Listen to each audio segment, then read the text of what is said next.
At the bottom of page 36, visualize with faith. The root Lama is present in the sky in front, surrounded by an assemblies of Yidam deities and all the Buddhas and Bodhisattvas.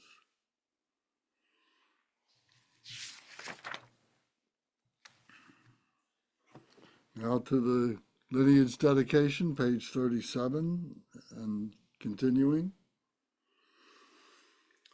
Dorje Chang, Talopa, Naropa, Marpa, Milarepa, Dormalor Gampopa, Pagmadrupa, and Lord Drikung. Please bestow upon us the most auspicious blessings of all the Kagyu Lamas. By this virtue, may I achieve the all-knowing state, and may all who travel on the waves of birth, old age, sickness, and death cross the ocean of samsara by defeating all enemies, confusion, the cause of suffering. Bodhicitta, the excellent and precious mind, where it is unborn, may it arise. Where it is born, may it not decline, but ever increase higher and higher. I pray that the Lama may have good health. I pray that the Lama may have long life. I pray that your Dharma activities spread far and wide. I pray that I may not be separated from you. As Manjushri, the warrior, realized the ultimate state, Buddhahood, I will follow in their path and share the merit for all sentient beings. By the blessing of the Buddha who attained the three kayas, by the blessing of the truth of the unchanging Dharma as such, by the blessing of the indivisible Sangha order, may the merit I share bear fruit. by the virtues collected in the three times, by myself and all beings in samsara and nirvana, and by the innate word of virtue, may I and all sentient beings quickly attain unsurpassed, perfect, complete, precious Buddhahood, precious enlightenment. May the teachings of the great Drikung Kagyu, who is omniscient, Lord of the Dharma, master of interdependence, continue and increase through study, practice, contemplation, meditation, until the end of samsara. Glorious, holy, venerable, precious, kind root and Lama and lineage Lamas, divine assembly of Yidams and assemblies of Buddhas, Bodhisattvas, Yogins, Yoginis, and Dakinis, dwelling in the 10 directions, please hear my prayer. May the virtues collected in the three times, by myself and all sentient beings in samsara and nirvana, and the innate word of virtue, not result in the 8 worldly concerns, the 4 causes of samsara, or rebirth as a Shavaka or Pratyeka Buddha. May all mother sentient beings, especially those enemies who hate me and mine, obstructors who harm, misleading Mars, and the hordes of demons, experience happiness, be separated from suffering, and swiftly attain unsurpassed, perfect, complete, and precious enlightenment, Buddhahood. By the power of this vast root of virtue, may I benefit all beings through my body, speech, and mind. May the afflictions of desire, hatred, ignorance, arrogance, and jealousy not arise in my mind. May attachment to fame, reputation, wealth, honor, and concern for this life not arise for even a moment. May my mind stream be moistened by loving kindness, compassion, bodhicitta, and through that may I become a spiritual master with good qualities equal to the infinity of space. May I gain the supreme attainment of Mahamudra in this very life. May the torment of suffering not arise even at the time of my death. May I not die with negative thoughts. May I not die confused by wrong view. May I not experience an untimely death. May I die joyfully and happily in the great luminosity of the mind as such and the pervading clarity of Dharmata. May I, in any case, gain the supreme attainment of Mahamudra at the time of death or in the bardo. Om, Ah, Hum. Om, Ah, Hum. Om, Ah, Hum. May my body, speech, and mind become inseparable with the body, speech, and mind of all the enlightened ones for the benefit of all sentient beings. Thank you all very much. Any comments or questions?